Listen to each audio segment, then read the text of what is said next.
We got The Shed from 2019, and then we got Shed from 2019. Let's talk about them both.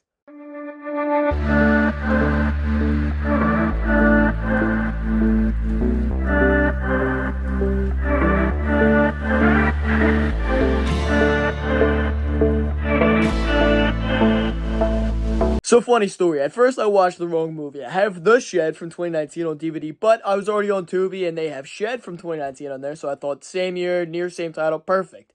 But I'm a bit lazy and that kind of backfired because instead I watched an indie trashy flick with skin-stealing ancient creatures created by the devil, killing a group of friends and swapping skins.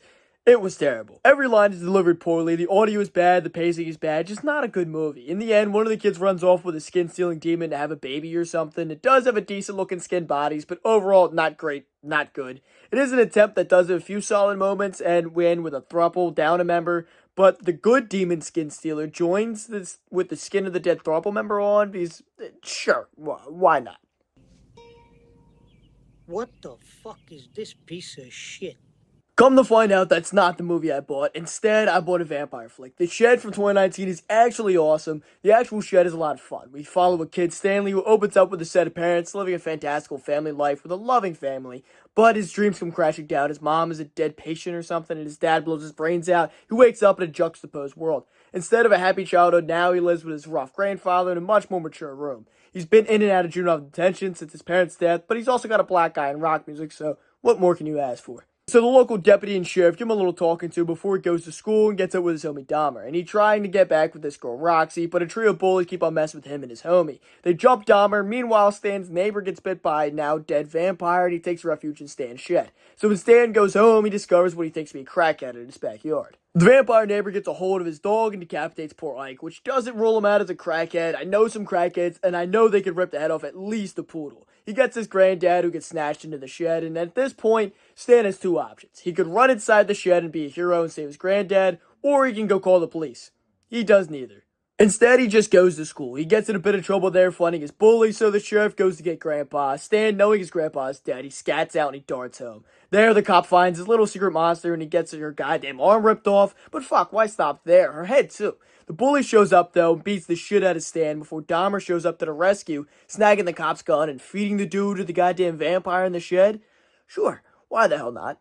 He scats out too and pistol whips Stan. We wake up to Roxy there because apparently anyone could just leave the school at any time. After Stan explains the situation to her, she's just down for it all. Also, when he was out, Dahmer became a vampire somehow and he gets beaten up or burnt or some shit, but they leave him outside and go lock up the house down for a siege movie. The other two bullies show up and join the fray, but they're basically there just to add to the kill count, both as humans and vampires. The night hits and the neighbor vampire attacks the last two in the attic. Stan accidentally stabs his chick, but she comes back swinging, decapitating our vampire. The two of them just grab the bodies and burn them all in the shed, and they take a car off with, I guess, Dahmer seemingly in the trunk, I guess. I don't know. Overall, The Shed is a good movie. It has a good mood to it, great cinematography, great suspense, with what seems to be pretty good scares a couple of times. And there's, really good atmosphere. Colors are very prominent at times, whether the sky is this perfect blue before the dawn breaks in a perfect weather, or the green of the leaves around the shed overtaking the sides of the screen, or that eerie blue creeping out of the shed in the one dream sequence. The movie looks real good, that's what I'm trying to say in a nerdy way, but it starts out as a short film in 2002, much like Evil Dead, The Shed was remade from a proof-of-concept film, and is probably also much better with a real budget. They shot the lead film in 17 days in August of 2018, being released in November of 2019. When this came out, I was in Stonewatch Comics, and talking to a regular, he sort of pitched me on this movie, and Giant Killers the comic. And I finally got around to watching The Shed, I've almost picked up all the Giant Killers comics, so shout out to you. There's also a cool moment where Stanley's watching How to Kill a Vampire on TV, which everybody owns on DVD. Sunlight, a stake through the heart, and decapitations are the three and only ways to kill a vampire, as everybody knows. Although, it would be funny if they talked about the vampire's weakness to coming into a home and invited. It's a fun movie, don't expect the world from it, but I did really enjoy it. The film has a great vibe to it, also as the executive producer from the Saw franchise working on this one, and on top of all that, the sheriff was the bus driver in Forrest Gump, and the second chick from House That Jack Built, if that means anything. And one of the bullies is an R&B singer or something. All I know is The Shed is 1,000 times better than Shed of the same year. Shitty vampire best friends, decapitations, bully battles, a ride or die girlfriend, a cool ass atmosphere. It doesn't have this weird throuple with skin stealers or whatever. Thanks for that. I'm sure you're looking forward to getting up my ass, Deputy Dave. Eat shit and live, asshole. Shut the fuck up. Thanks for watching. I hope you enjoyed. If you're not already, drop a little subscription down below. Make sure you stay tuned because every day in the month of October, I'm dropping a different horror movie review. I believe they come at 7 a.m. Eastern time.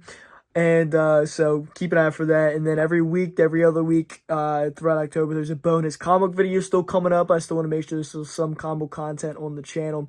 And then throughout the rest of the year, there's combo content every single week, 1 to 2 times a week. Plus, I do the YouTube Shorts where I post stuff on there every day. I got the Instagram, I got the Facebook, I got the Facebook group Fandoms Unleashed where you get a behind-the-scenes look at the whole channel, everything, Connor's Comics, the whole company, all that kind of stuff. So all that is linked down in the description below. And again, make sure you subscribe. Keep an eye out for updating daily videos.